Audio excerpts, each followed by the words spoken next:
Coming up on this week's show, a long-lost Atari game is brought back to life. The coolest charity shop find this year. And we chat to Amiga legend Randell Jesup.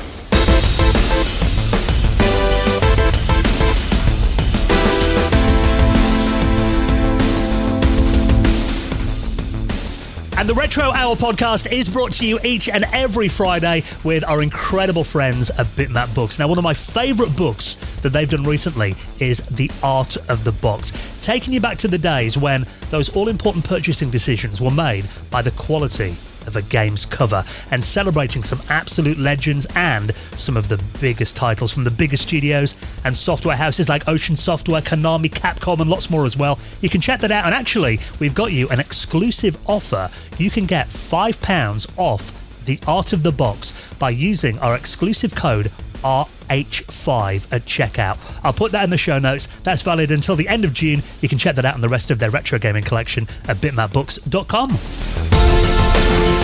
Hello and welcome to the Retro Hour podcast, episode number 433, your weekly dose of retro gaming and technology news with me, Dan Wood.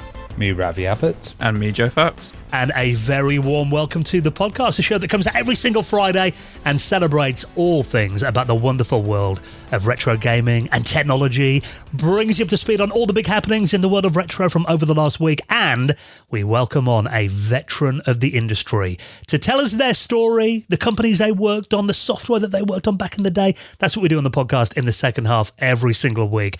And hands up, we make no apologies that you and I are going to proper geek out on the second half of this podcast, Ravi. Oh, yes, definitely. On this podcast, we are Amiga fans. Me and Dan.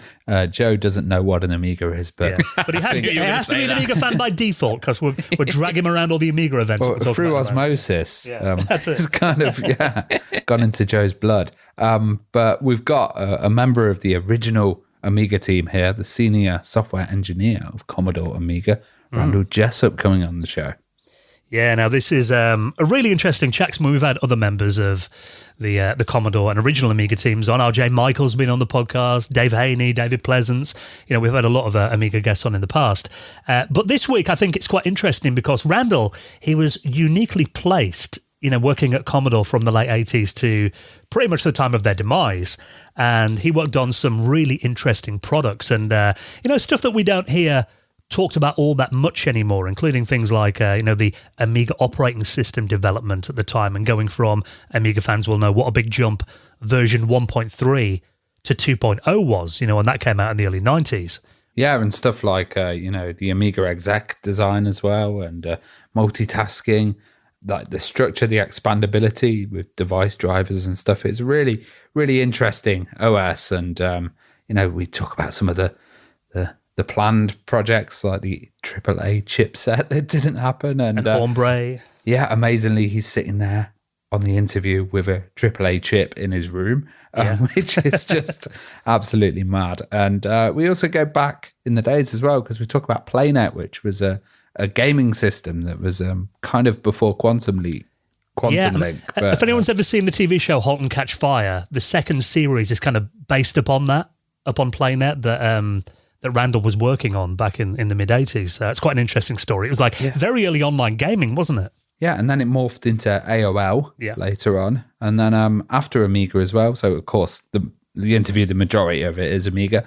We go on to Scala as well, which was another company that was kind of in the Amiga world. But Randell moved on to them. And then he moved on to Mozilla as well. So he's the senior staff software engineer at Mozilla at the moment. And he tells you why you should be switching your browser over to Firefox today, if you haven't checked it out for a while. So we'll hear about that. We talk about some great stuff in the Amiga section as well. I mean, CD-TV. He actually worked on the unreleased CD-TV sequel, CD-TV CR, I think it was called. We hear all about that. Then obviously CD32 coming along as well. And for me, I just love nerding out about all this stuff. I think, it's really interesting. So, we even talk about SCSI devices. And you mentioned Scala as well, which for people that might not remember Scala, that was basically you could say the early 90s version of PowerPoint, wasn't it? It ran on Amigas. And I've actually been playing around with it because obviously your big Amiga event is coming up in a couple of weeks, Ravi, that we'll talk more about in a second. But we're selling some of our Retro Hour books on one of the stands there. And I came up with this idea the other day that it'd be great if I had a CD32 there with a CRT monitor running basically a rolling advert presentation for the book made on the Amiga. So I've actually been spending quite a bit of time in Scala over the last couple of weeks. You've been sending me messages like, how do I do this effect? Yeah. And I'm trying to remember 30 years ago. But Scala's absolutely amazing. Really, really great piece of software. And I can't wait to see your presentation there. Yeah, I've been watching some of the included demos with Scala. I wouldn't expect mine to be anywhere near that standard, but I might rip off some of those templates. It looks very powerful. So, we make no apologies. We know we talk about the Amiga a lot on this podcast, but we love it. So, Randell Jesup, our special guest, a little look inside that time at Commodore and the Amiga, and like I said, after, into Mozilla and Quantum Link and all that as well. Really interesting chat. He's going to be our special guest on the show in around half an hour from now. Now, we did mention, obviously, your big events coming up. For people that don't know, maybe new listeners, give us a little reminder on what it is, Ravi, and when it is. It is the UK's Amiga show. So this is the Commodore Amiga show, 29th and 30th of June, 2024. It's a really cool event. We have trader space, community space.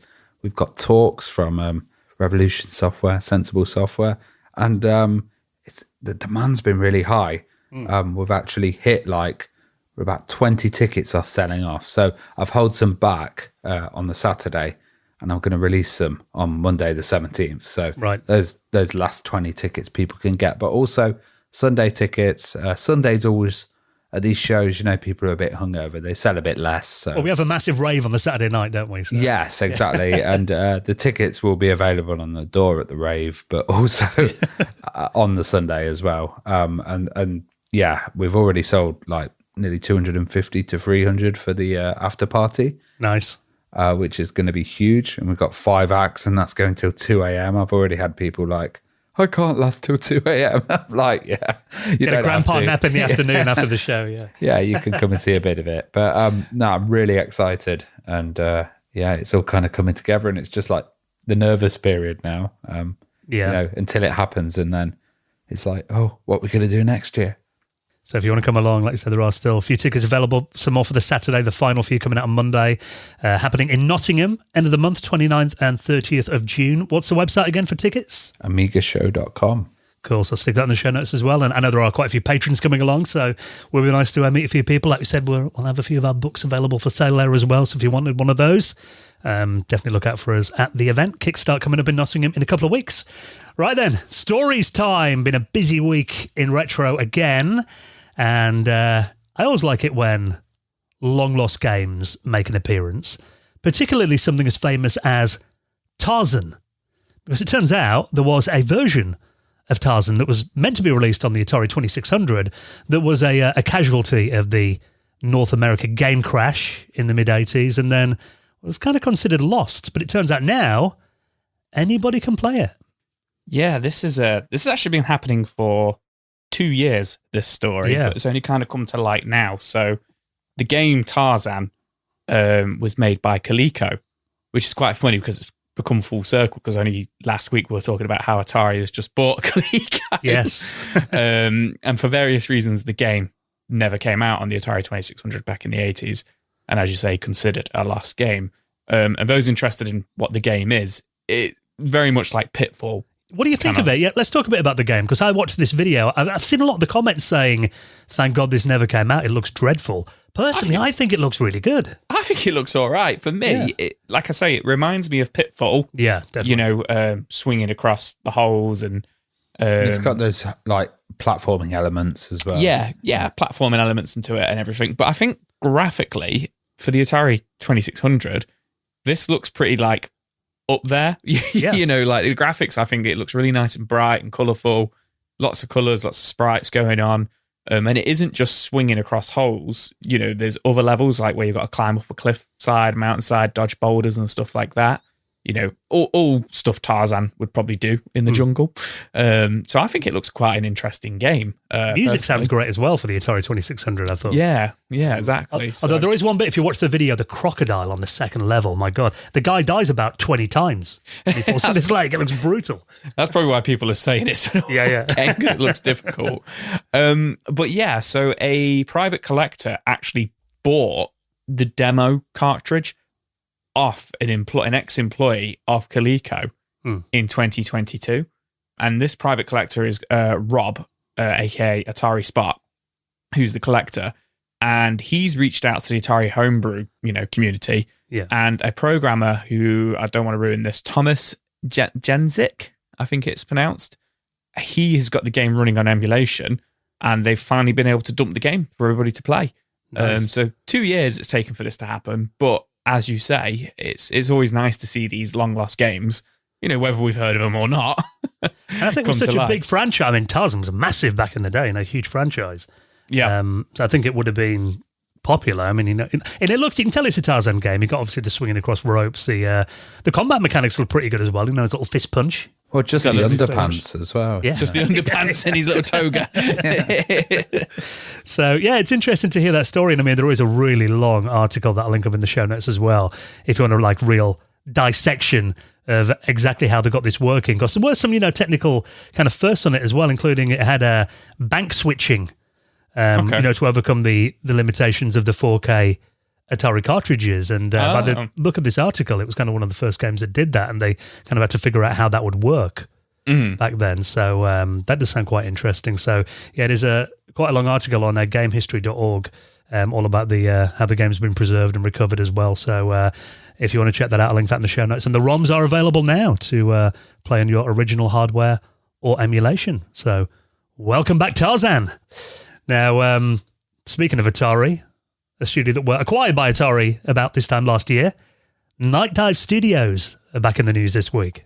Night Dive Studios are just killing it at the moment with all their, the different remakes and remasters they've been doing. A lot of first-person shooters over the last couple of years, but this is one I'm really excited to see. And I actually sent you guys the trailer when I saw this earlier this week.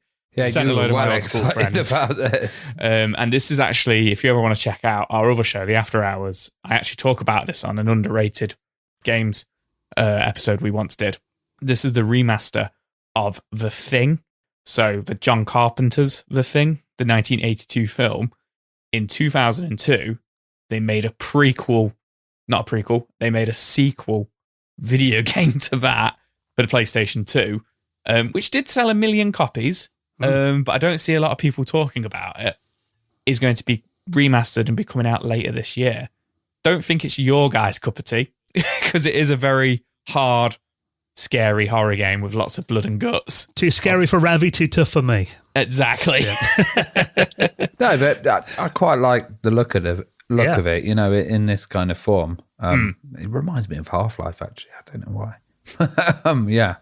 Yeah, I mean, I'm like I say, I'm really excited for it. I think Night Dive, everything they touch at the moment just turns to gold. Usually they've not really said a lot about it so far, other than it's going to be on all modern systems and computer, and it'll be in 4K, 120 frames per second, etc. I will admit it is a little bit of a clunky game if you go back and play it, and it's not a game I completed because it was very difficult and sometimes a little bit confusing in terms of how to, because it's a third-person shooter, but it's also a survival horror, and there's a whole kind of trust meter with it, kind of based off the game, based off the film, because in the films, if you haven't seen The Thing, it's about an alien life form that mimics other people, and you don't know if that person's an alien or not. And you have the same thing in the game. So as well as running around on this Antarctic base, where you've got to worry about ammo and you've got to worry about freezing to death, and you've also got to worry about if any of your teammates have been infected and have become the Thing. And it was always a bit difficult to understand how that worked. And even to a point where I've seen people I'm on a retro selling page on Facebook, and I've seen people trying to buy this game now, but they want to make sure the original comes complete with the game's manual, so they can so they know what they're doing. And when I played this as a teenager, I obviously didn't read the manual, and I had time for that when you were a teenager. Yeah, exactly. And I'd get so far in it and then just get killed by one of my teammates who transformed into the Thing. Right. So what I'm getting around to is Night Dive. They do usually kind of put some kind of quality of life improvements into the games. They play around with them enough because they're remasters, they're not remakes. So, they upscale the graphics and everything, and they usually modernize the controls, so that the triggers are the shooting buttons and the aiming buttons and stuff like that. But often they will put So something in there just to make the game a little bit more modern and playable. They might add a meter to the game, like a trust meter or something like that. Obviously, they've not made any announcements of that so far, but I would quite like to see something like that, so it's a little bit easier to pick up and play. It looks like there's a lot of snow effects in it as well, and the kind of original had snow, but it's moved on a lot now. It has moved on. So it could be very, very atmospheric. I think weather in games is one thing, and water as well, that, has really improved over the last couple of decades. When you go back to 90s games, that's one thing that always stands out to me, just how much that's improved. But you're right. I mean, from what I've seen of them, we talked about that 3DO remaster that did that PO'd game a while ago. And I haven't played the remaster they did, but I've seen a lot of reviews saying that basically they really improved that game. And actually, for the first time ever, it is actually a playable game now. That's good. Good to hear. And speaking of which, we've also announced we're going to be remastering another 3DO game, the first-person shooter game Killing Time.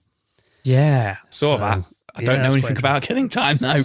Yeah, it's kind of one of the, I haven't played many FPS games on the 3DO, but that I think is up there. It's considered one of the, it's a horror-themed kind of, early 90s FPS game. Yeah. I think it came out around 94-ish, 95.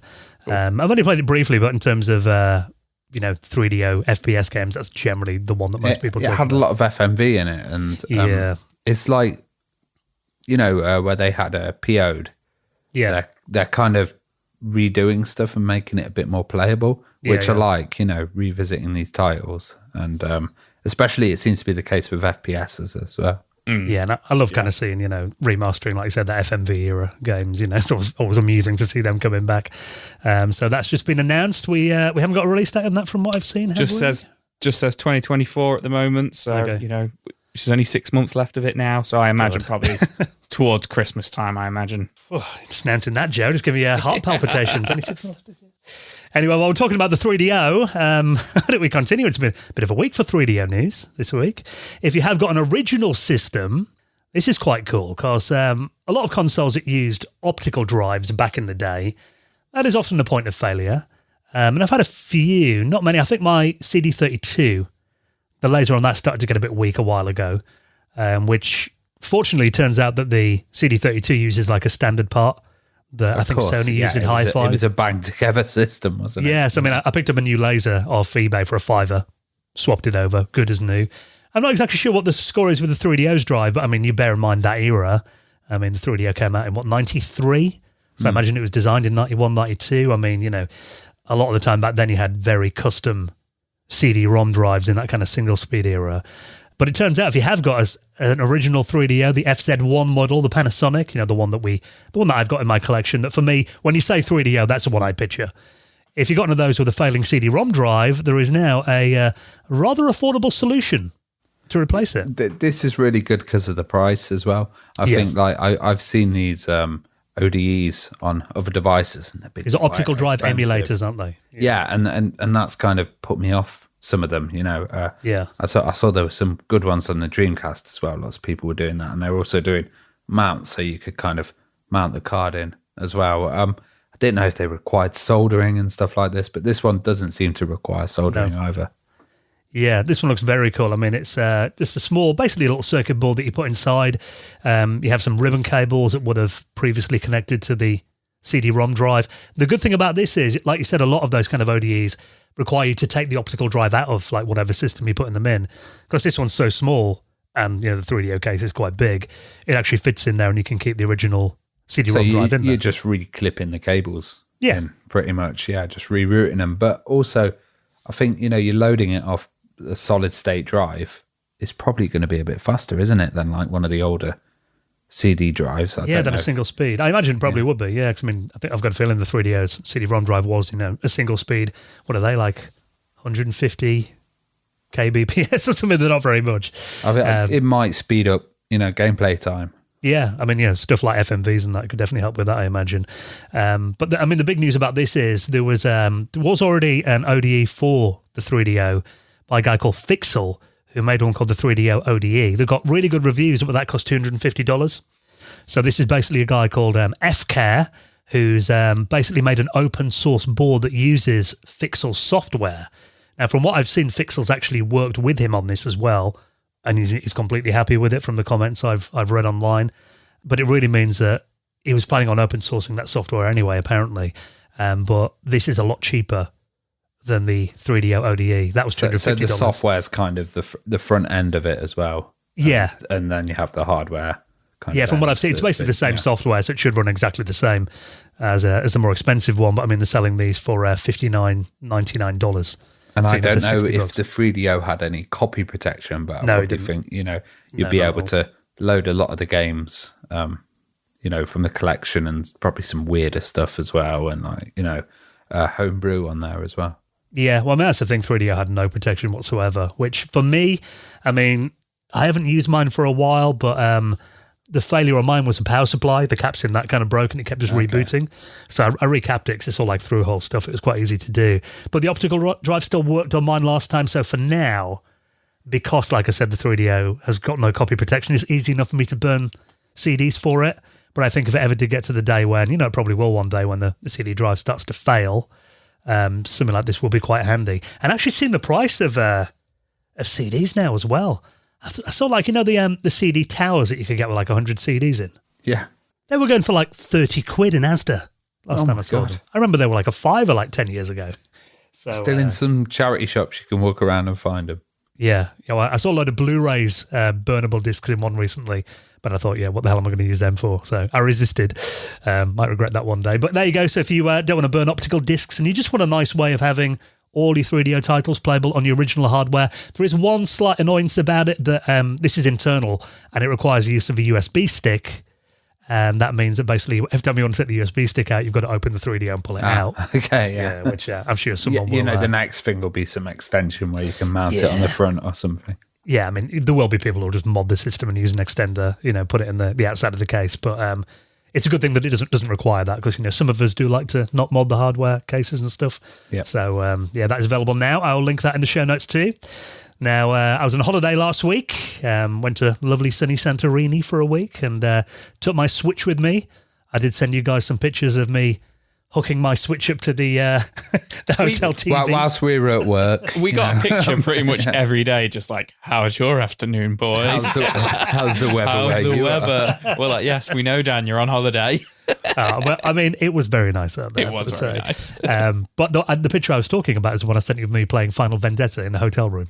Yes. Hooked up to the TV because I do love it when you go into a hotel room and they've got like accessible HDMI ports. Oh my God. Years ago, I used to try and get onto those hotel TVs and it'd be like, how to hack the hotel TV to unlock the USB port. And really tough. But now they seem to be accepting of you putting your own stuff on. Well, I left it plugged in. The missus are like, take that out if the cleaners come in. They'll go mad at you. I'll be all right. Don't worry about it.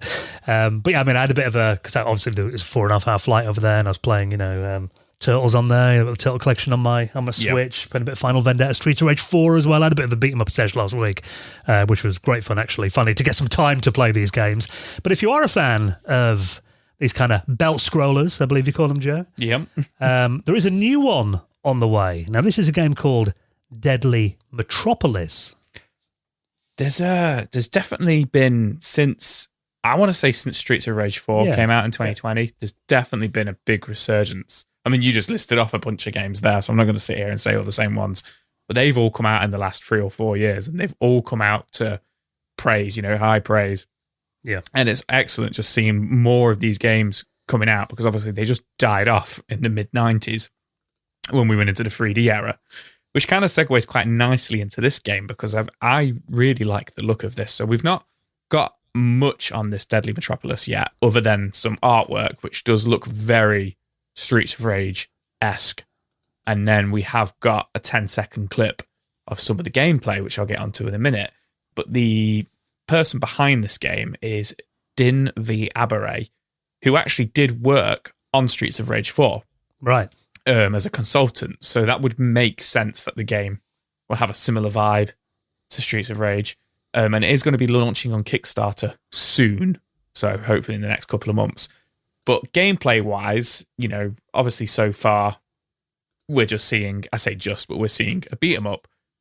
Lots of lovely sprites on the screen and stuff. But for me, graphically, I don't know if you guys agree, but this to me looks like a really nice Sega Saturn or PS1 kind of beat 'em up. So not so much 16-bit, but more towards the 32-bit beat 'em ups. We'd sometimes see where you've got your 2D sprites, which look beautiful, pixel art, but then you've got a 3D background. You know, we've got buildings in the background, and you're on a bridge. And I really like the look of this. Do you remember one? I think it was called Tekken Tag. Yes, where it was Tekken Force for Tekken 3.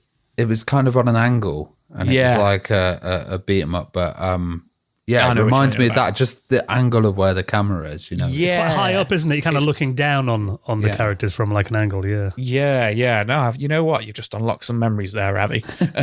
Yeah, definitely. It does have that kind of, it was Tekken Force, which was a mode on some of the, I think it was on Tekken 3 and Tekken Tag, where it was that, you know, like you say, that side along beat 'em up.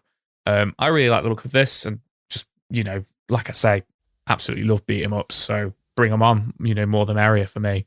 Yeah, I mean, it's a very short trailer, like you said. It's only like 11 seconds long, and it's got some very nice artwork, I imagine, from the intro, or, you know, some cutscenes. But then you get into like the gameplay. Again, you've got those really satisfying thuds and punches. You know, I mean, when I was playing Final Vendetta on the plane, I had my headphones in, it was like just amazing. You know, the sound effects on that, the crunches and stuff. Utah as well. Saints, isn't it? Yeah, and the music as well, obviously. Yeah, I mean, just for into the sound effects there, though. It's a hard game, though. That it is. I must admit, Joe, I did actually put it down to the easiest casual level. I'm not. I'm. You know what? I usually take the mick out of you down for this stuff, but I don't even think I completed it on casual. I think I got to like the second to last level, and I was like, that was on like my fourth try, and I was like, yo, this is hard. And that was when I was on holiday last year, so I need to go back to it as well. I was on the plane, like Samantha was just watching something on her iPad, and I was like moving around. The car just like taps me, just calm down. It reminds me a bit of Metro Siege as well, which is the one that's coming out for the Amiga. Yes, it looks quite good. Yeah, it's got that kind of same style, but it's a bit more like 3D and less kind of 2D. Yeah, bring them on, man. A new golden age of beat-em-up games is upon us, it seems. So, like I said, launching on Kickstarter soon. The page is live, but there is no release date so far, just coming soon. So if you want to check that out, I'll put that in the show notes too.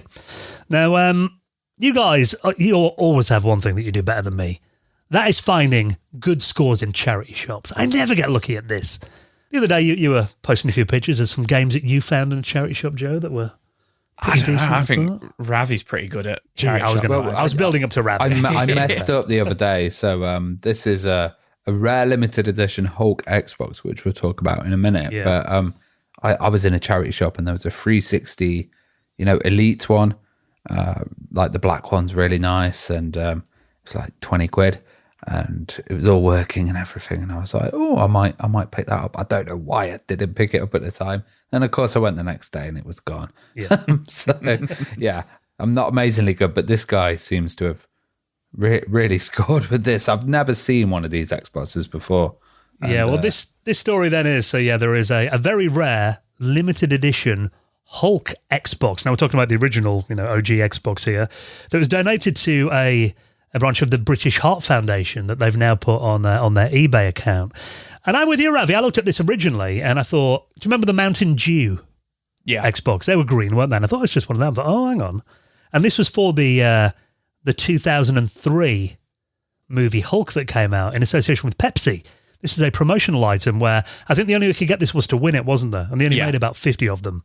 So these are very rare. They're really rare. So the Mountain Dew one you just mentioned was in America, and they made 5,000 of them. Yeah, which makes they're rare, but which makes it super rare because obviously I don't know how many units the Xbox sold, but I want to say it was in the tens of millions. The original Xbox, I know that much.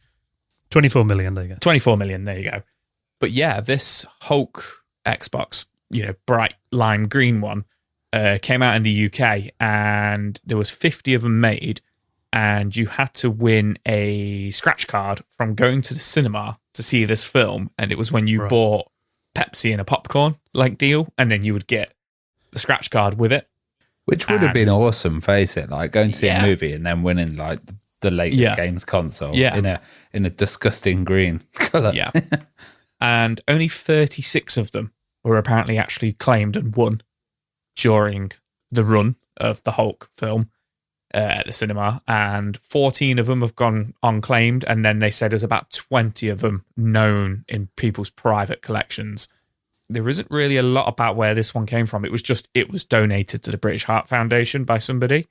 I imagine, I could be wrong, I imagine they didn't really know what they had. Can you imagine if it was your mum and she's cleaning out the attic? Like, I'll just donate his little stuff. Yeah, that's the thing. And like, someone could go and just like make a load of money and be like, I bought it in the charity shop and there. But really nicely, they're doing all the proceeds going to the British Heart Foundation. Yeah. So, out of this auction, which I think is nice. I once went to a charity shop and there was these two lovely old ladies and they were selling loads of like Apple gear. And they were like, Apple keyboard for £2. And it was like all brand new. Wow. So I bought it and then I like gave them a load of money afterwards. And I was like, have this as the donation. Yeah, I love it. It's another £2. I gave them a lot more than that. And I was like, this is worth a lot more. And I told them how much it was worth. And they were like, oh, thank you, love. Well, but I think that's good to do. Well, it's currently on £9,000 at the point of recording this on bid. Yeah. And that, I want to say it surprises me because I just don't feel like, yes, it's very sought after. There was only ever 50 made and there's only like 20 of them out there in people's collections. As far as we know, there's probably another 20 in people's attics or something. But £9,000, like I didn't quite realize there was that much love for the original Xbox. I don't know. I just don't feel like the original Xbox has like got the legacy of like, a limited edition PS1 or something. Do you know what I mean? Well, you expect it more on like the Dreamcasts, don't you? Yeah. And, like they even though the Xbox sold more and stuff. Yeah. Yeah. I know what you're saying though, Joe. It kind of feels like the Xbox wasn't all that special. It's just like it was just basically a Pentium 3 PC and it was so box, special, really. Guys. It was. I mean, don't get me wrong. I love the original Xbox, but maybe it's a time thing as well. Maybe it's starting to come into that now because original Xbox games. Last time I bought them, they were like dirt cheap, £1, £2, and I saw them in shops. Maybe it's just that these. No, I've seen them going up. Yeah, a lot recently. Yeah, coming into that time now where it's going to start. I mean, there'll be a generation that are in their 20s now where this was their childhood system. There's finding good jobs. It was kind of choose camp, wasn't it? It was like PlayStation or Xbox. And if you're in that Xbox camp, they were big, chunky, noisy things, but they're ugly. They were awesome. Yeah, a lot of powerhouses. I love my original Xbox, but it's I think this. I mean, if you're going to pay £9,000 for this, it's going to be like some hardcore collectors, isn't it? Who just want rare gaming things. Yeah, and it looks in great condition. It does. It looks ugly like as sin, but very ugly. But there's like no huge scratches or anything like that. Oh, broken bits. It's weird though, because it's kind of like like snot green. It's kind of rave green as well. Yeah, it doesn't look like the Hulk. Yeah. The Hulk is much darker green than that. Yeah, because it's got the sticker on of the Hulk on the top where the Xbox logo is. Apart from that, maybe when the Hulk blushes, he goes this kind of green. Yeah, when he sees a price for this system. Yeah. But if you do want to get a very rare original Xbox, you still got a bit of time when the show comes out. It finishes at 9 p.m. on Saturday. So already 61 bids on that. It'll be interesting to see where that ends up. I've got a feeling it might be, what do you think, Joe? 15K? I'm going to say 11,000. Okay. Place your bets. So if you have got the spare money for that, I definitely haven't. But I'll link it up in this week's show notes, along with everything else we talk about as well. Now, we are going to be doing our Patrons Hangout a little bit later this month, because we mentioned we have got your massive Kickstart event coming up at the end of the month, Ravi. I imagine by Sunday evening, you're probably not going to be in any condition to talk. I've taken Monday off work as well. Yeah, I'm surprised. So we're going to be doing our next one on the first Sunday of June. That will be June the 7th. So for people that haven't been on a Hangout before, Joe, give us the sizzle. The sizzle on the Hangout. Oh, wow. It's a hangout. We all hang out together. It's a funny one because it started as like a, kind of like a big Google Meets Teams meeting where we all were getting together in COVID. Yeah. And now we're like 4 years into it. And I just look forward to every month. And just, everybody comes on and we just have a laugh. And, we mostly start the conversation talking about retro, talking about games, tech, films, but it always goes off on a tangent. Last month we were talking about all different board games, which was really fun. Yeah, sometimes we just end up talking about our favourite films, what we've all just been up to and stuff like that. And it's just really, really nice. And we've made so many friends on there as well. We've met in person and stuff. we're all into the same kind of stuff, and like the listeners also help us like shape the show actually. So you know, we had our Orbital interview recently with Pete on, who's one of our patrons, who's always on the Hangout as well. He's just been moving house, so he was going and unpacking all his boxes, kind of showing stuff there, and it's just fantastic to have that like connection, but also how it molds the podcast and you know, turns it into different stuff that we might not be able to explore ourselves. Yeah, 100%. You know, we've got a wonderful community around this show. And obviously supporting us on Patreon really helps out the podcast as well, you know, helps us cover all our bills and running costs and everything too. So we really appreciate that. Like I said, we are going to be having, you know, a bunch of patrons meeting up at Kickstart as well. That's going to be awesome. Looking forward to that. And really, if you want to join the patrons community, now's a very good time to do it because you'll get invited to the Hangout that's coming up in a couple of weeks. We're going to be dropping at some point this month another episode of our bonus patrons only podcast for the gold members and above, the Retro Hour After Hours, which if you join now, you'll unlock 42 previous episodes of that. And we're going to be recording a new one before the end of the month. Think of a subject first. Suggestions always welcome. You get access to our exclusive Discord area. You get the normal podcast early some weeks. Patrons actually got it on a Tuesday last week. Wow. That's early. What day of the week is this? And also we remove all the adverts as well. So you also get an extra 10 minutes of news in every single episode. So if you want to join us on Patreon, all the details to sign up right now are on the website at theretrohour.com. Okay, then this week's special guest, we're going to be joined by Commodore Amiga legend Randell Jesup on the show in just a minute. Before that, let's just take a quick second to give a massive thank you to our lovely friends at Shopify. Now, you know Shopify, they're the ones with this sound. They are the platform which, if you sell anything online or in person, they're the all-in-one commerce to run, start, and grow your business. We've been spending a lot of time on Shopify over the last couple of days, haven't we, Ravi? Yeah, I've been setting up Shopify because, you know, we want to sell our book digitally and we also want to sell it online. And Shopify's got the whole platform there that we can, you know, integrate with our website. And you could even just do it on an app.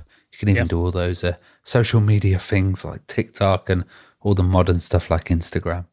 Because it feels like at the moment, you know, everyone's got a little side hustle going on. You know, maybe you're selling games at your local car boot or, you know, retro markets or anything like that. I mean, the good thing about Shopify is, you know, we all know that when we go to these events, nobody carries cash. No. If you haven't got a card reader or any way to do that, you're going to miss out on a load of sales. So if you're selling anything, they're really good because they give you those, you can get those shop-ready point-of-sale systems. So you can do them in person, take card payments on them. And like you said, Ravi, you know, when you're selling online, they've got an incredible e-commerce platform, even connected to all your social media marketplaces, Facebook, Instagram, TikTok as well, full of industry-leading tools ready to ignite your growth and giving you complete control over your business and your brand. Best thing is, like you said, we've been setting it up. You don't have to like learn any new skills. There's no coding involved. It's very easy, and you know that you can select your items. It has a pre-made way of doing it, but also it has 24-hour support as well, which is really important when you're kind of selling something. Yeah, and we've got a really extensive course library as well. Award-winning help is available. And really, Shopify is there to support your success every step of the way. So if you sell anything at all, online or in person, it's time to get serious about selling and get Shopify today.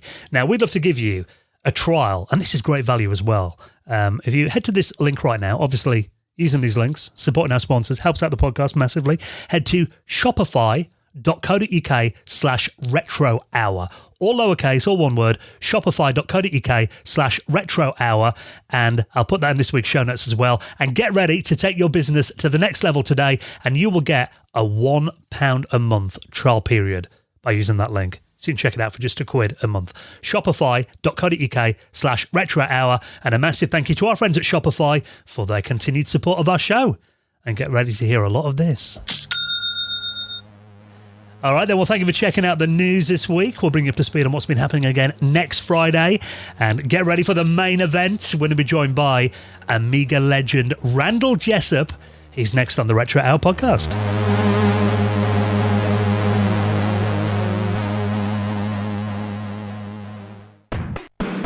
You're listening to the Retro Hour podcast, and we're here today with Randell Jesup. And Randell, you know, he was the OS group lead for Commodore Amiga and a senior software engineer. So we're going to get some amazing stories about Amiga, but also PlayNET as well, and Scala, what a legendary company Scala was. You know, Randall's now working as a senior staff software engineer at Mozilla as well. So we'll have a bit of a Firefox talk at the end.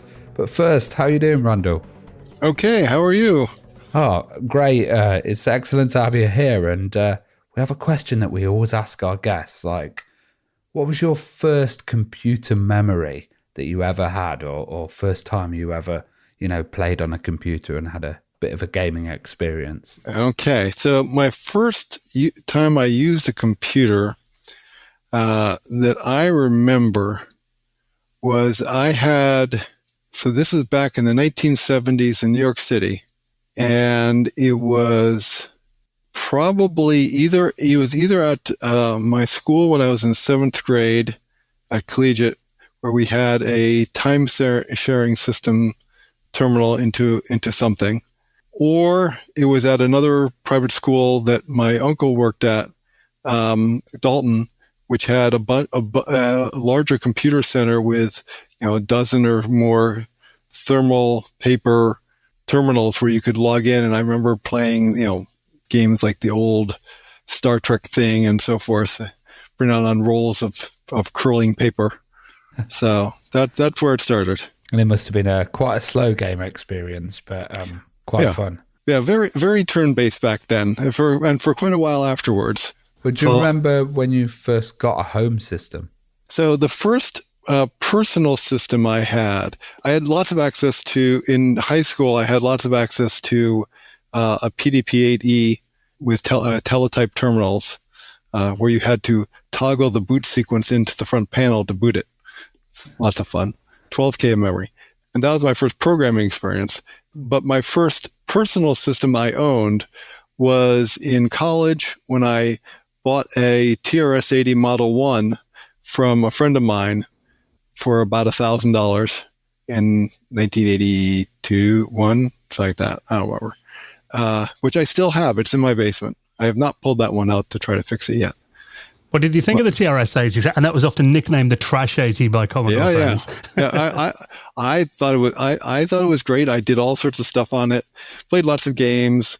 Wrote software to analyze stock options. Used it to log into the mainframe with an acoustic coupled modem, 300 baud. Had two drives on it, including a flippy drive for extra storage. Nice. So I heard that, you mentioned then that you went to college. So you studied computer science. What made you want to go and study that then? And what was that course like at the time? Well, so I went to RPI, Rensselaer Polytechnic Institute, and I studied computer science there. I mean, I got very interested in computers back when I was in high school. I was, working on the PDP-8. I was, reading Byte magazine, all that sort of stuff. And so, science in general interested me, but computer science was definitely my main interest. That was one of the first big surge of computer science majors. It was still part of the math department there, but I was in the RPI chapter of the ACM, working on on chess programs in my designing chess programs in my spare time. We helping get some ancient hardware up that had been donated to the ACM, working on the mainframe, writing an implementation of Forth, the language Forth for the IBM 370, which didn't exist at the time. All sorts of stuff. Well, were you using BBSs then as well? And what was your There were no BBSs. World? There were no real BBSs then that I know of. They came along not that long thereafter, but I was never really into the BBS scene at all. I logged into one or two here or there. Well, I was wondering then how you went and got involved with PlayNET as well. And okay, so PlayNET was started by a few people, and almost a majority of the people who were hired by PlayNET, at least for the microcomputer side, were RPI grad students and students, and that's what I was. I got hired by them, when I was still about a year short of my degree, and they were in an incubator center at RPI, some cheap space that they to incubate companies. And they also had a bunch of some of the mini computer side of people were hired former Sperry Univac people, somewhat older than the rest of us working on the microcomputers, so on the C64s. And what was PlayNet then for people who are not familiar with it?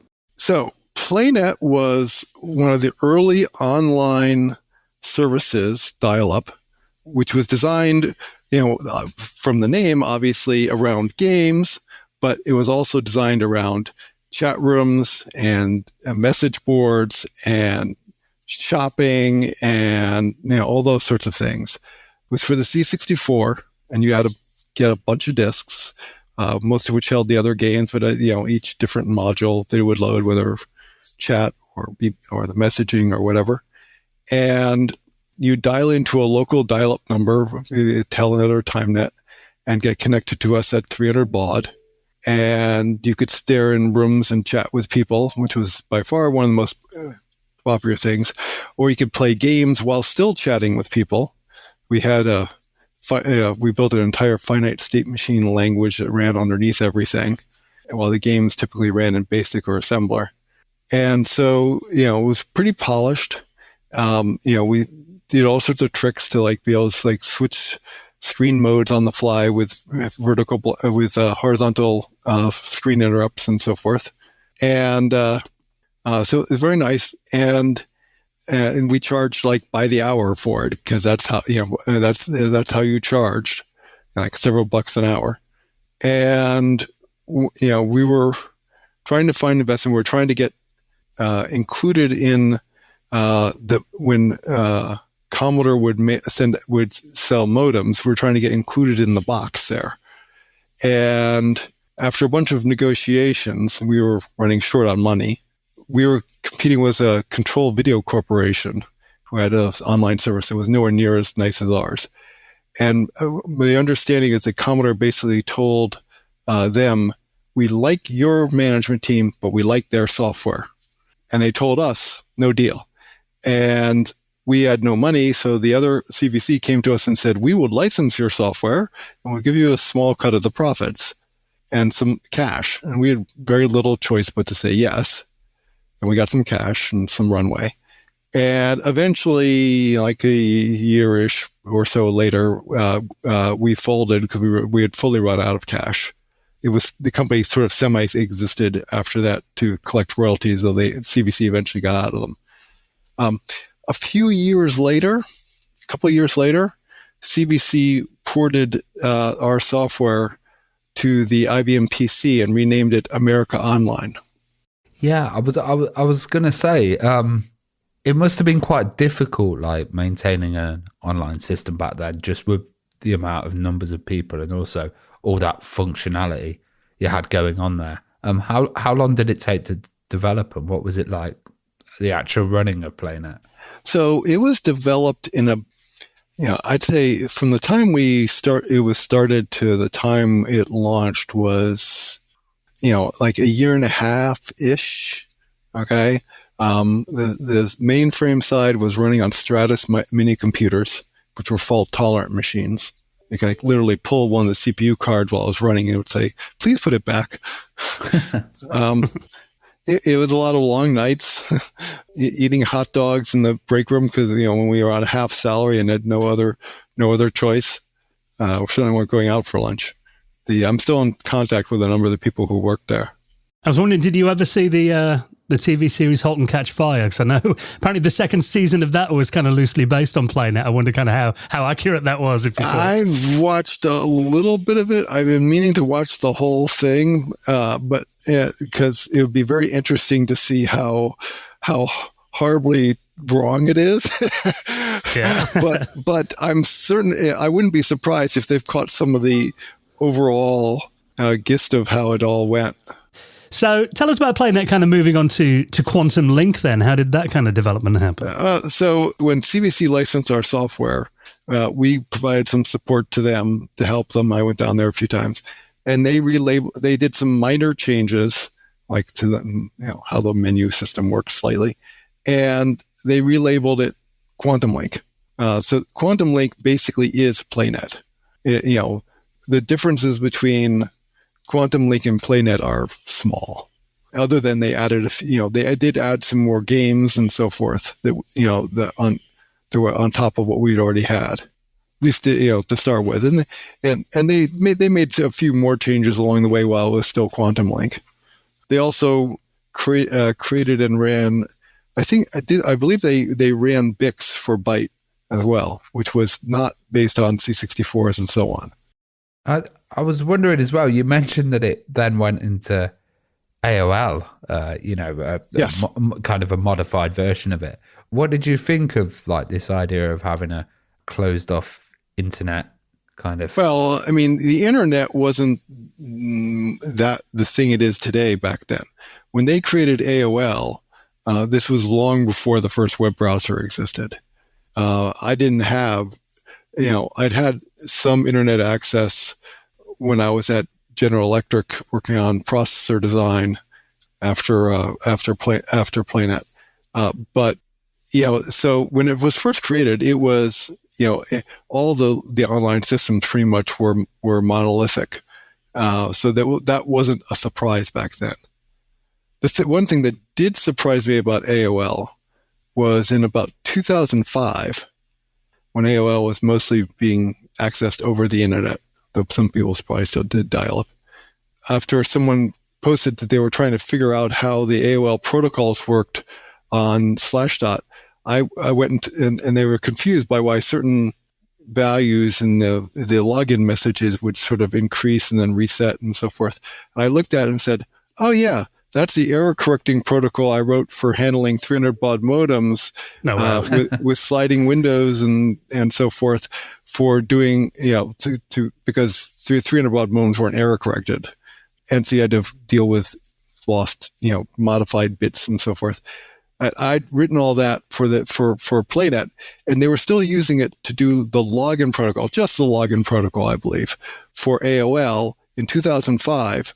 But they were using it over TCP, over a error corrected channel. So they had running an error correction over an error correction channel. It was kind of hilarious. Must have been good code to last that long, though. Yeah, I'm shocked they were still using it. It was like, okay, it's like one of the things, it works, so why change it? So, how did working at General Electric help build your hardware and chip knowledge? And that's quite an interesting sort of. But some of my friends who worked at PlayNet with me ended up at General Electric. There were a lot of people from RPI who worked at General Electric via quote unquote body shops who would we weren't direct employees at General Electric. We were contractors employed through a consulting firm. And so I ended up on a RISC processor design team, doing cutting edge 40 megahertz RISC processors in like 86, 87. You were like also working with VAX machines as well, and I had a Sun 1 on my desk, and there was a big VAX that I would log into at GE.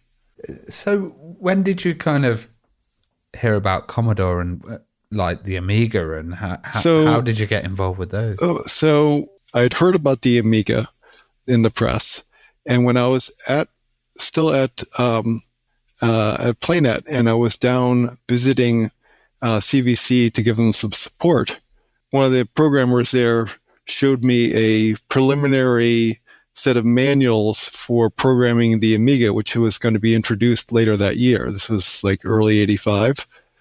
And I carefully went over to the copy machine and copied the entirety of the Intuition manual and so forth to take home with me. Shortly after it was introduced in 85, I bought an Amiga 1000.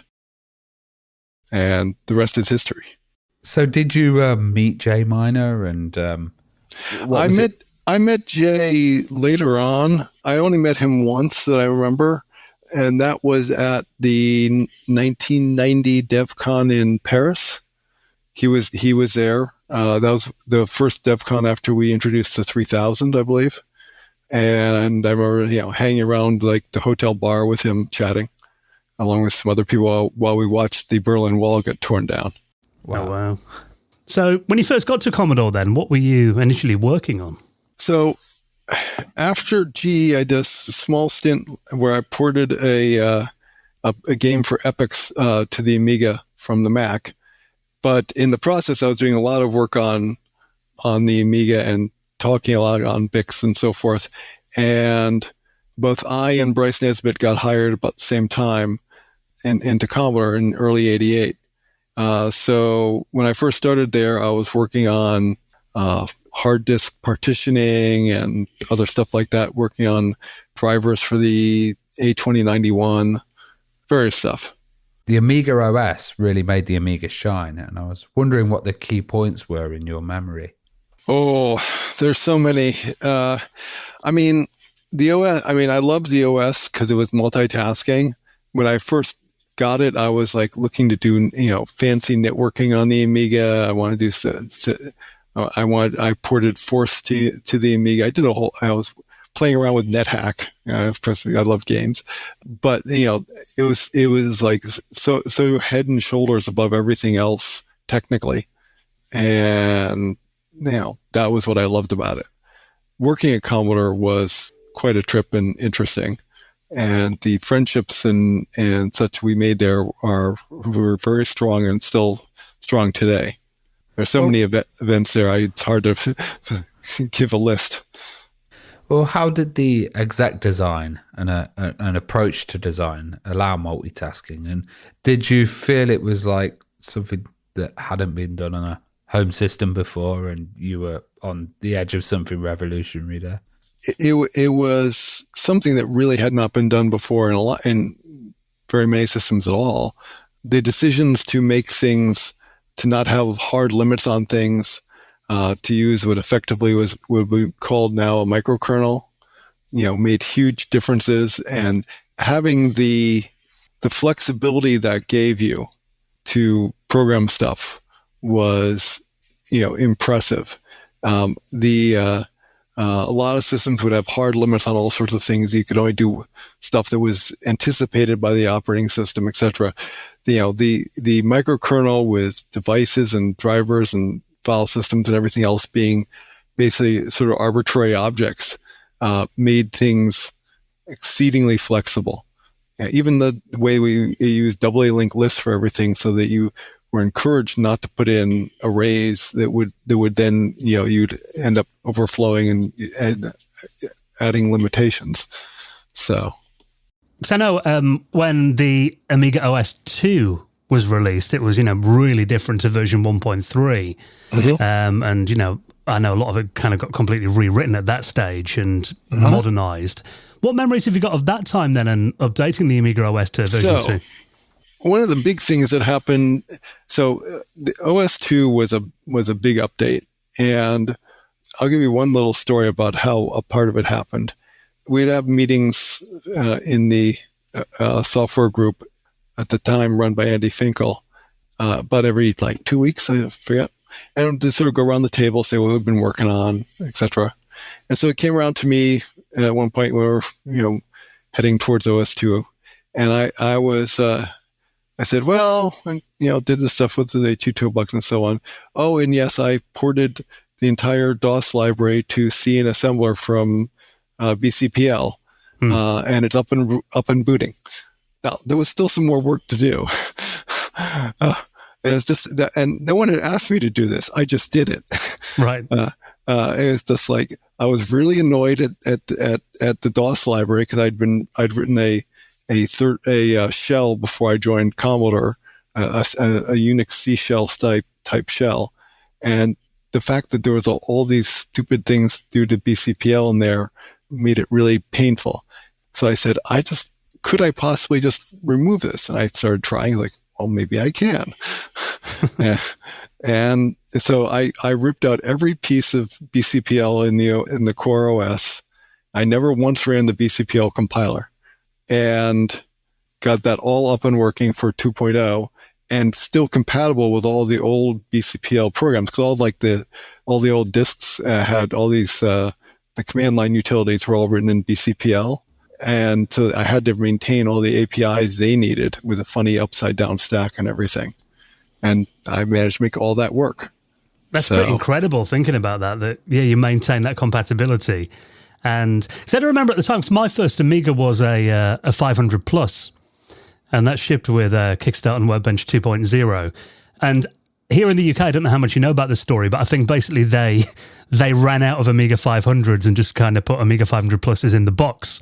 So you didn't really know what you got until you opened the box at home. I had not heard that. Yeah, so it was, you had no idea which machine you're going to get. But I actually loved Workbench 2.0, although I know that it did break some compatibility with games. I mean, was there much of a backlash about that then? Do you remember much about the compatibility breaks? So I was on the forefront of some pieces of that issue. So there's one story of when we were releasing 2.0 and then 2.04, that was a serious crunch mode time to try to get that out the door. And one of the big issues was compatibility. And so we were literally working around the clock 7 days a week, literally sleeping in a back room on some cots with in the middle of a whole bunch of old arcade machines. I have no idea why they were there. I think they were part of the CDTV team, had them, or I don't know, to try to get it to the point where we could ship it. And this is where the infamous Henry Rubin, "It's darkest before the dawn" pep talk that's recounted on the Deathbed Vigil came into play. I won't repeat the whole thing right now, but and I remember one time I was debugging something with an in-circuit emulator for the 68000, if I remember correctly. And I figured out why an entire company's worth of games were not working. And that's because they'd made an assumption that when you called open device, that the value that was in, I think, A1, one of the parameters to it, when you made the call, when the open device returned, even though the return value was in D0, I believe, that the value you'd put in A1 would now be in A0. Right. And it just so happened the case that was before, but A0 was a scratch register. It could have been anything. And the new code randomly did not do that. So we had to put in a hack to make sure that A1 was copied to A0, and a dozen games started working. So there was stuff like that. I mean, almost all of the cases of incompatibility were the fact that the games programmers ignored the rules, the guidelines. Yeah. Another thing you saw often, even including later, was games programmers trying to play games with the track disk and dealing with the floppy drives directly instead of going through the OS.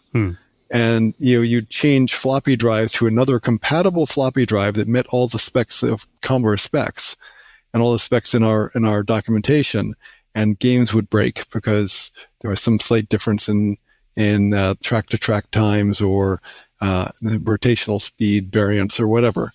And I was the one who was responsible for rewriting the entire track disk device to make it much more stable, faster, resilient against errors, etc. And I remember reading through, someone wrote a book on how to use the Amiga floppy. Someone in Europe targeted it, like game programmers, whatever. I went through it and I put Post-it notes everywhere they did something wrong, and it was in the book, and it looked like it was a forest of Post-it notes. I think I've got that on my shelf. Amiga disk drives inside and out. I think that's all. Yes. In fact, it's wrong. Very, very wrong. Well, the structure of the OS as well with those device drivers, it really allows it to kind of expand. And even today, people are doing new ones and adding to the OS. Do you think if it didn't have that, would it have been, as successful or as well used as it is nowadays? Probably not. I mean, to a certain extent, it would have. A lot of the success was around the whole thing. I mean, that's one of the things that, those sort of flexibilities and the things you could add to it and improve it with are part of why it was so popular and remained popular. They're not all of that. I mean, it probably would have been the same way. I mean, the C64 was not expandable in the same way, but it's still popular. But the Amiga was special because of that. And I think that had a big play into why everyone thought it was special and still remembers it as special. Well, I know in 1990, Commodore released something or started working on something. I've got a feeling it was released in 91. That was a little bit left of centre, and that was the Commodore CD-TV, which was, if people don't remember, it was a market that I remember Philips were going for as well. Philips CDI was the competitor. Yeah. It was a home multimedia box, which it seemed like, I remember all the magazines at the time thinking this was going to be like an emerging market and everyone's going to have one at one stage, which obviously never happened. But what memories you've got of CD-TV? 'Cause I heard you worked on that platform as well. So CD-TV was handled by sort of a separate and almost entirely separate Tiger team run by Don Gelbreth and a few others. So I didn't have much contact with the CD-TV people for the original version. It was happening in there, but they had their own sort of separate area and so forth. For the CD-TV CR, that came back more into main engineering. Can you explain what that is for people that might not be familiar with it? So the CD-TV CR was a CD-TV cost reduced. Okay. And this was a redesign of the original CD-TV, which was expensive to produce. To cost reduce it, make more use of custom chips because we had the ability to quickly do gate arrays and so forth with the MOS technologies. Get it all into one simple board, and also add some additional capabilities, and put all the video on a daughter board so that you could have PAL or NTSC daughter boards and have all the rest of it be the same. It had the CD drive didn't require a caddy; it was just an open one. And we saved money by controlling the CD drive directly instead of having a bunch of external stuff. And it also had memory expansion slot built in. You could also put IDE hard drive interface on it, which was the IDE hard drive interface was shared with what's now called the A600, which at the time was called the A300. Yes. And I'd written the IDE driver for the A300. And so I was working on the IDE drivers for the CD-TV CR. My understanding is we had CD-TV design was done. Everything was set. We were ready to go into production. But because they had a whole bunch of CD-TVs in the warehouse, they did not go into production. Yeah. So, because there are a few out there, aren't there? I've seen a few prototypes that people have got in their collections. There are a few out there. There's definitely there were probably 50, maybe 100 built. I don't know, and there were obviously prototypes out around, and there are a few out there that's still working. I still have mine, which never had a case in the first place. Never had a top case, but it has the EL front display. I'm trying to get it working again. But it was a fairly nice design. It was still running a 68,000. Very very compatible with the CD-TV, but had some additional capabilities. Because I had a A570 CD-ROM drive for my Amiga 500, which obviously, for people who are not familiar with it, that basically was an add-on that you put on the side of the Amiga 500 that transformed it into a CD-TV. And for me, that really came into its own when they started releasing, public domain collections on CD-ROM. Yeah. That was like a game changer for me. And that it was better than having, 20 pounds of floppy disks. Yeah, 100%. But obviously, CD-TV initially was, they're talking about it being for encyclopedias and atlases and things. Microsoft did later on with Encarta and had success, but I always thought maybe CD-TV was just a couple of years too early. What did you think of the concept and the idea of it, and why do you think it failed? I agree. It was a bit too early. The concept was good. Having CD storage. You'll note that soon thereafter, PCs started getting CD drives. Started getting we had CD-based game machines, including the CD32, some of the Sega stuff, etc. That rapidly became a popular way to do it because they could be inexpensively produced with existing CD tool sets. So it was just a little early. With certain things that happened a little differently, timing a little different, whatever. Who knows? I mean, the whole encyclopedia thing, that ended up being useful, but it was not a prime driver for people to get them in their house. And games turned out to be more effective. Yeah, and the Amiga had like two kind of lines essentially. You had the professional line with the big box Amigas and higher demands for those, and then you had the gaming line. How important was stuff like SCSI? I know the Amiga 3000 had it, and it also had a flicker fixer built in and stuff. Those sorts of things were really important to the professional market. Getting the better video, getting the access to all the SCSI devices, all the large hard drives, having high transfer rates. You could get access to tape drives and DAT drives and all these other SCSI peripherals was incredibly important at the time. At the time, your choices were like some ancient AT hard disks or SCSI drives. SCSI drives were by far preferred. All the Macs were SCSI. All the Suns were SCSI. Everyone was SCSI. Later on, and we started using this with the A300, A600, A1200, etc. IDE drives showed up, which had much of the capabilities in terms of command sets and so forth of SCSI, but a much simpler physical interface. Not as fast, and often we're not set up to use DMA, though you could. But the IDE interfaces we had were just directly used read memory. You just read from this memory location repeatedly. So they used a lot more CPU time than the SCSI drives we had, but they were a lot cheaper to add onto a motherboard. Were you guys kind of amazed at seeing what people were doing with Amiga, like, with the video toaster? And I mean, video toaster was awesome. I mean, it was like, yes, we had pioneered the idea of desktop video, but video toaster took that pioneering and brought it to culmination, a peak. Genlocks and so forth were cool and useful and so forth, but video toaster gave you a full video editing suite that would cost hundreds of thousands of dollars before, and you'd need like a Quantel or whatever, and you could have that all on your desktop for a few $1,000s. Huge game changer for all sorts of stuff. And that's not even including things like Lightwave and so on for doing 3D rendering using Babylon 5 and everything else.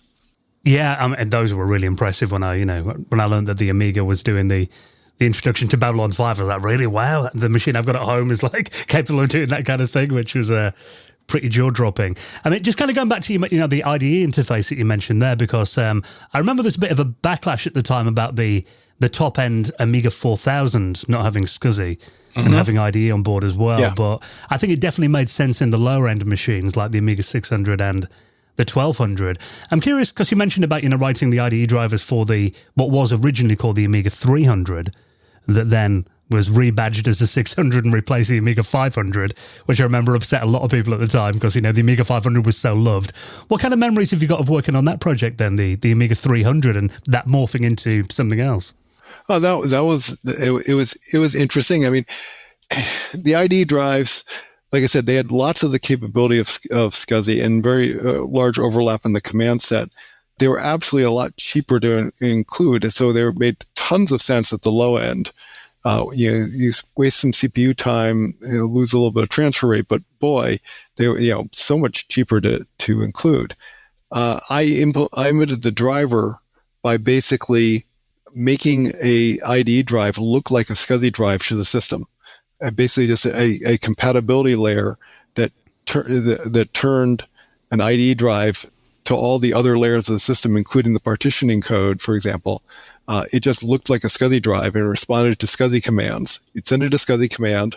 I would translate that to an IDE command and translate the response. And that worked out really well, very smoothly, quick, and we got good performance out of it. The 4000 was an interesting beast. It was originally they didn't want to do the 3000 plus, which was a higher end machine, possibly with a DSP, and They didn't want to do the pizza box A1000 Plus idea that we had for doing a inexpensive Sun 350 style pizza box with maybe a 0 slot or 2 on the side and an 020 or an 030 and an ID drive and be inexpensive, but still a nice machine with AA. And so the new management wanted to do what they called the A2200 and the A2400 and 3400, which were also at times referred to as the A1000 Junior and Senior. Just to add to confusion. Oh yeah, to add to confusion. I've got source code comments in some of the disk driver code for the ID stuff that says that references the A1000 Junior and Senior. And the Junior was, I think, the 2200/2400, and the Senior was the 3400. Naming anything Junior after the IBM PC Junior would have been a brave decision. Well, you have to realize that Lou Egerbrecht was helping run the engineering at the time, and he was one of the architects of the PC Junior. Right, yeah. So they wanted to do this, and they were focused more on the lower end, and they wanted to just simply have it, have variations of it that were slightly higher end, like 020 versus 030, etc. And, the original 4000s wouldn't have had it on the 040s, or 3400s would not have had any 040s, if I remember correctly. Yeah, maybe not. That's why, for example, I have a CPU card here that says, Commodore, let's see, it says, 3200/3400, 68020/030 Rev 1, which had literally 020s and 030s both on the card. Wow. So this was so that this was for sending out to third-party developers who were preparing AA software. And so they could emulate either an 020 based or an 030 based machine just by changing a jumper. So, so originally these were supposed to be like cheaper machines, etc. And they sort of morphed into somewhat higher end machines by the time the A4000 came out. And they didn't I don't think they ever sold the 2200, 2400 setup. Well, the stuff of legend that we always used to hear about was the AAA chipset, which was a later chipset that was going to come out that was a lot more advanced. And you actually, before this call, told us that you had the AAA chip with you. Yeah. In my hand, which you cannot see, I have a AAA chip, which might be the only AAA chip still out there. It's a Monica 1201RO chip. I showed it at the Amiga 30th event at the Computer History Museum like 9 years ago. Yeah, they were originally supposed to have AAA done in something around 1990 or maybe 91. Okay. It was already underway when I joined Commodore in 88. It took a long time. And I don't know why I was not in the chip group. The AA was created, we call AA now, everyone else called it AGA, was created as a stopgap by some of the engineers who said, AAA is taking too long, it's not going to be ready, we need something. And, a couple of the engineers had a bright idea, and we got AGA, which was a relatively simple thing for us to do. If it had shipped in 91, it might have made a big difference. It had hugely improved capabilities over the original chipset, on almost every level. Everything from the graphics, obviously, the bit blitters, the ability to support non-planar graphics, which turned out to be important as you start getting into these big resolutions. Even the floppy drive interface, which supported higher size floppies, the audio stuff in Mary, which was greatly improved over what was in Paula, and designed by the same designer who did Paula.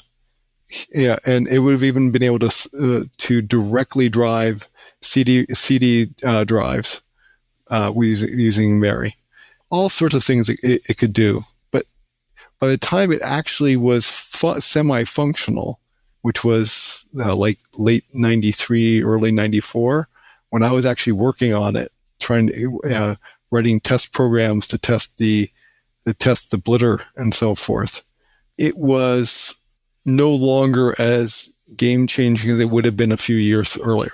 It still would have been very cool, would have gotten a lot of interest, would have been competitive, but it was no longer game-changing in the same way it would have been a couple of years earlier in terms of, the super high resolutions and it still would have had, really strong graphics acceleration capabilities compared to things that existed out there in VGA boards and so on.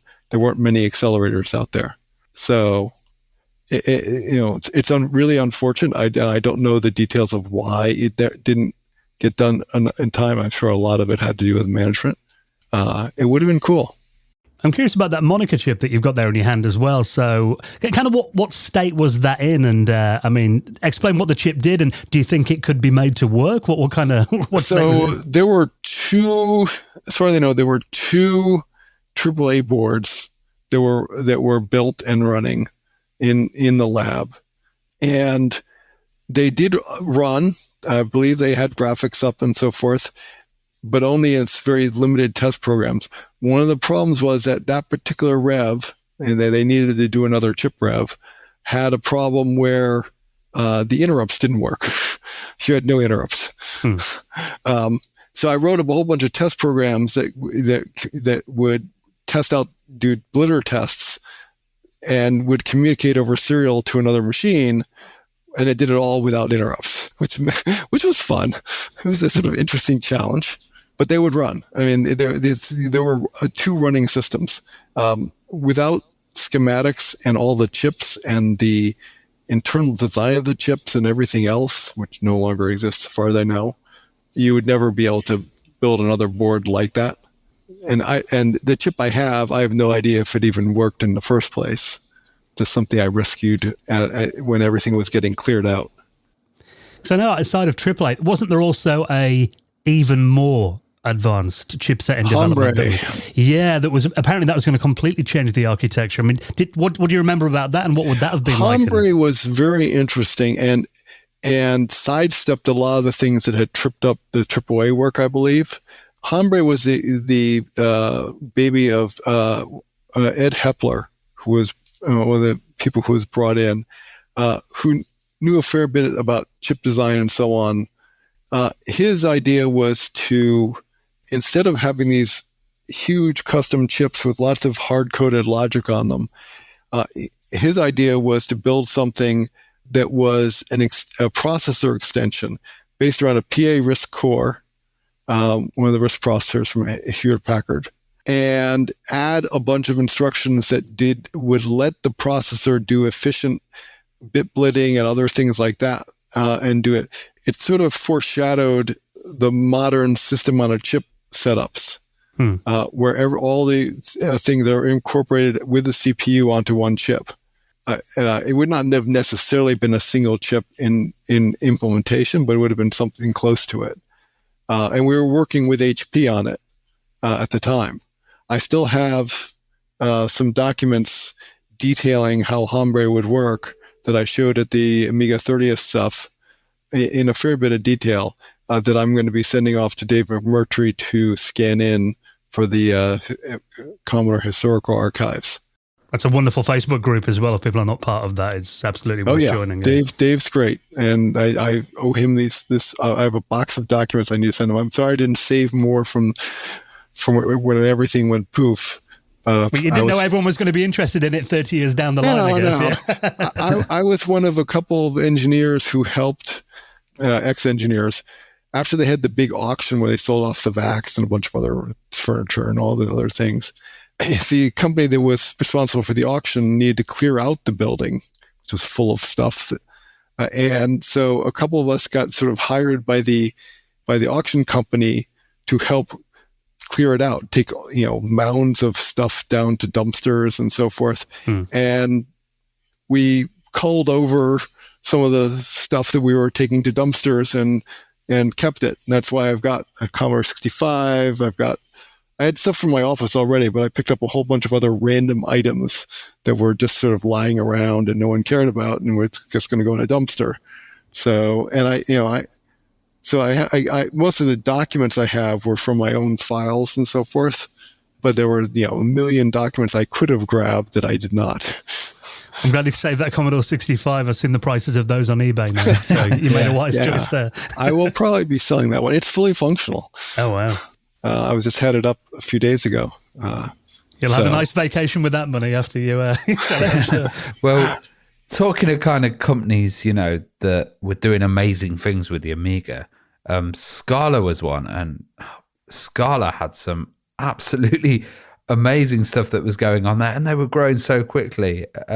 What point did you join them? And so I joined Scala, a couple months after Commodore went bankrupt. A whole bunch of my friends had already joined Scala, including Peter Cherna and Jeff Porter and Dave Haney. There was a lot of the original Amiga team or the Amiga team that went on to Scala straight after. And if our listeners don't know, Scala was a piece of kind of presentation software that had a lot more to it, that would control digital signage, but also have interactive aspects as well.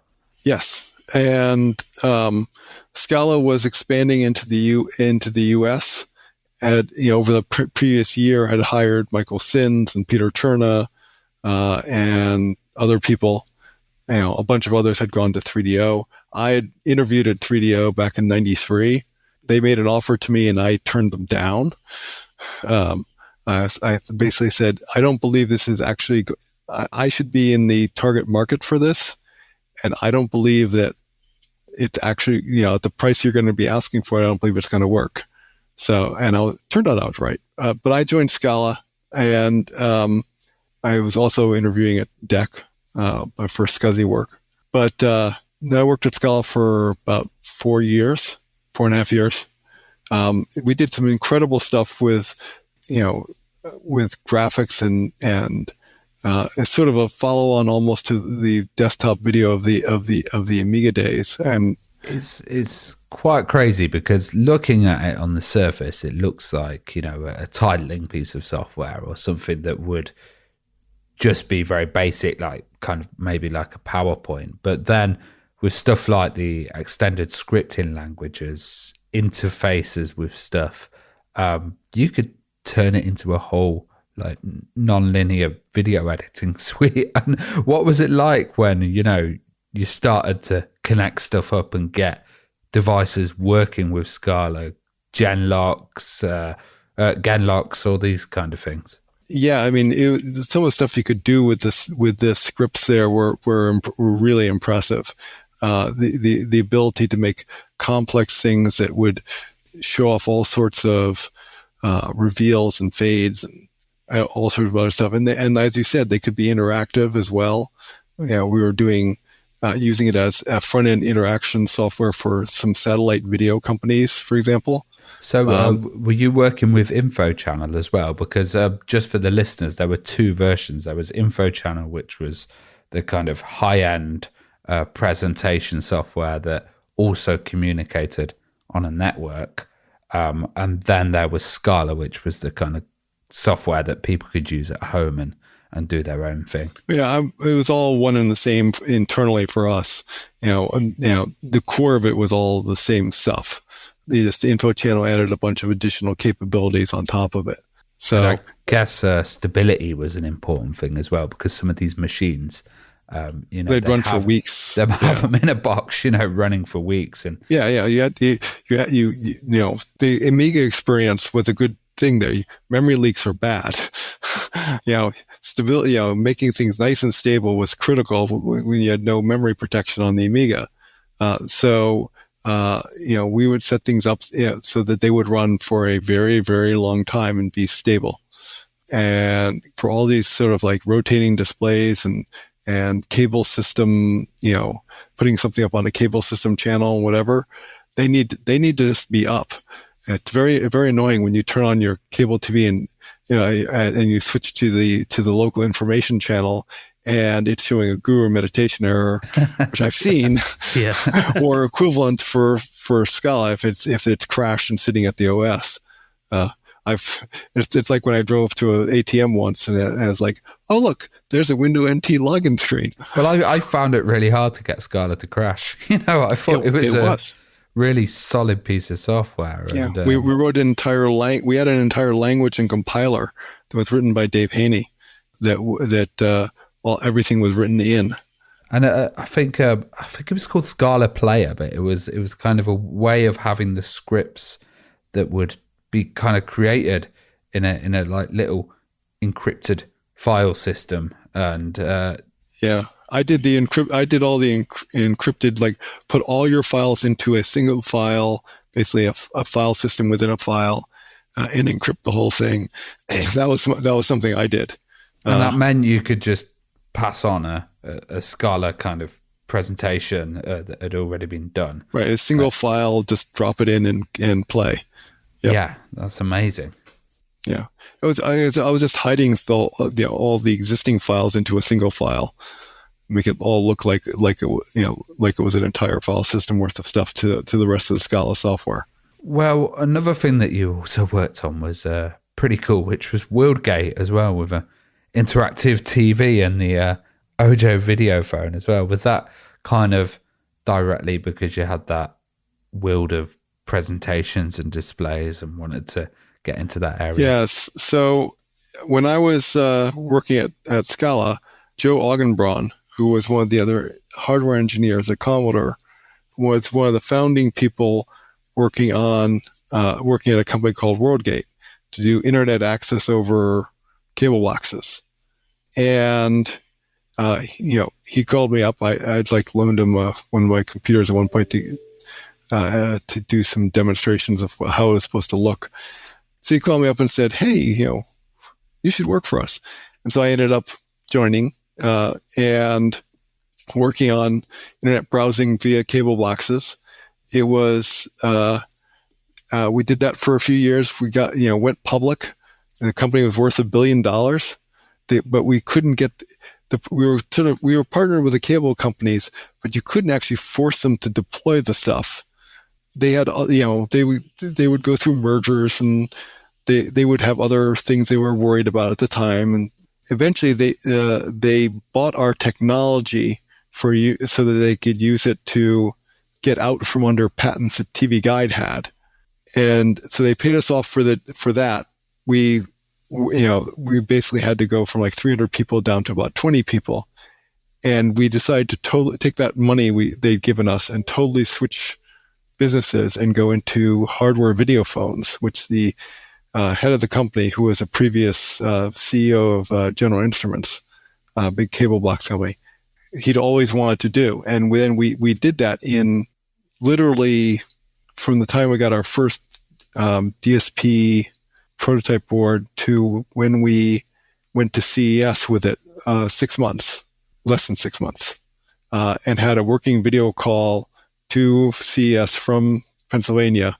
In fact, that was the first time we made a call outside of the building, and and the first words spoken over that call when we got it up and working at 2 a.m. to Las Vegas were, holy shit, it works. Wow. And so we did hardware video phones for several years. We were partnered with Motorola.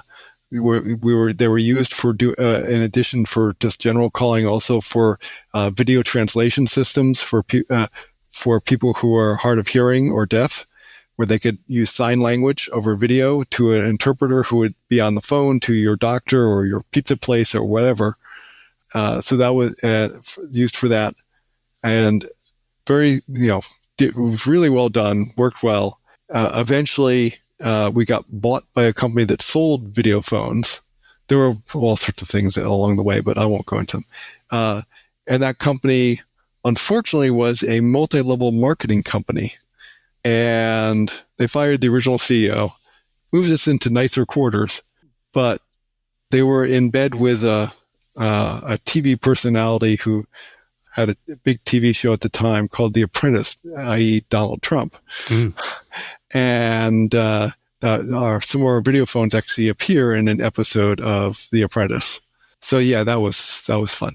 But eventually that company, which was they were kind of scummy, not surprisingly, they decided they fired almost everyone except for the engineering team, and then started trying to sell the engineering team to various telecom companies.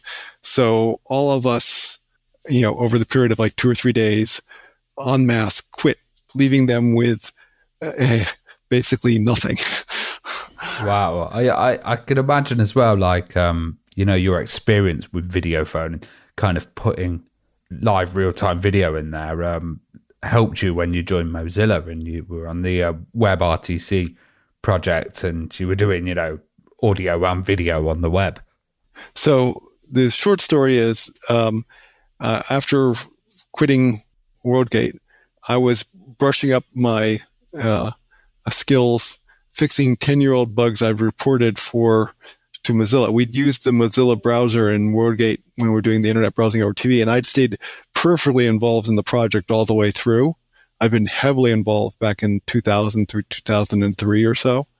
And so I was fixing some 10-year-old bugs I'd reported, and one of the people I used to work with got on and said, "Hey, Randell, how the hell are you? You need to work for us. We've just a project for you." And that was WebRTC, audio and video in the browser over the web. Because that combined all the browser knowledge I had and all the video communications knowledge I had. And so I was the lead for the WebRTC project for Mozilla, and heavily involved in the IETF and W3C spec side of all this, design data channels, etc., and lead implementer for that. And that's what we're using right now to chat on this podcast. Well, I was wondering, Firefox is pretty fast, but why do you think people should use Firefox? A couple of reasons. You're right. Firefox is fast. In fact, I've worked on the performance team there, and we blogged earlier this year about Speedometer 3 results. We've done great on our performance. We're on a par or better than Chrome and Safari on our performance. Our page load performance, we often are significantly ahead of Chrome. So we've been very proud of that. But the biggest reason to support Mozilla is that we're not part of a huge advertising conglomerate. We aren't harvesting all your data to sell, to put you into boxes, to sell your information to and ads to all these other people. We have a mission to all the people, all the users of the internet, to make their life better and to help protect them. That's what we do. We do that partially by providing a product that has those capabilities. Okay. And we take the money we make with that, and a lot of it comes from Google. That's true. To push those things, not just there, but elsewhere, and to stop bad regulations from getting promoted, bad specs that will hurt users' privacy and security. And we have often, though not always, been successful with that. When we were doing WebRTC, we were pushing hard for end-to-end encryption in WebRTC, and we were slowly losing that fight because Google didn't care. They were happy to use the existing telecom standards that exposed all the keys to the people in between. We were slowly losing that fight, and then there was a smaller release of information from Snowden about how people were snooping on all these online communications. And so at the next meeting of the IETF, we called the issue, and we had an almost unanimous result of everyone. They don't vote in the IETF, they hum, agreeing to have end-to-end encryption, which we had pushed for so hard and fought tooth and nail for. And everyone finally agreed to it. And that's why communication like we're doing now is end-to-end encrypted and so much safer for everyone. And I think that's it's always important, that, isn't it? And I think particularly even more so in the world today.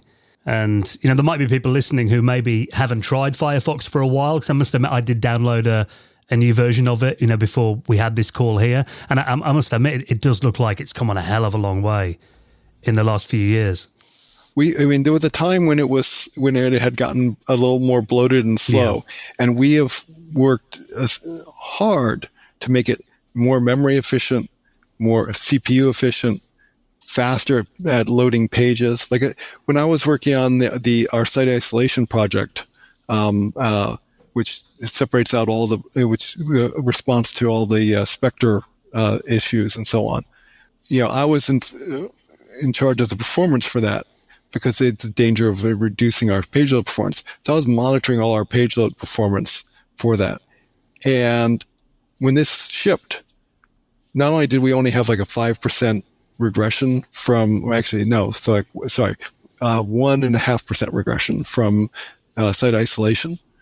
But at the time, we were 10 to 12% faster at loading pages than Chrome was. Wow. Across like 30 some odd different websites that we tracked for this. And we've maintained that, as well as improved our JavaScript performance as part of the SP3 work over the last year and a half. So we're seriously competitive with everything that Chrome does in terms of performance. Yeah, so I think, if people haven't visited it for a while, it might be worth a look again at Firefox, because I think you'll be impressed at how it's come along recently. So best of luck with you and the team there at Mozilla, Randell. It seems like, you're on a really good track at the moment. And thanks for coming on and sharing some of your Commodore and Amiga memories as well. It's been fascinating to hear those. So thanks again for your time. It's been fun for me too.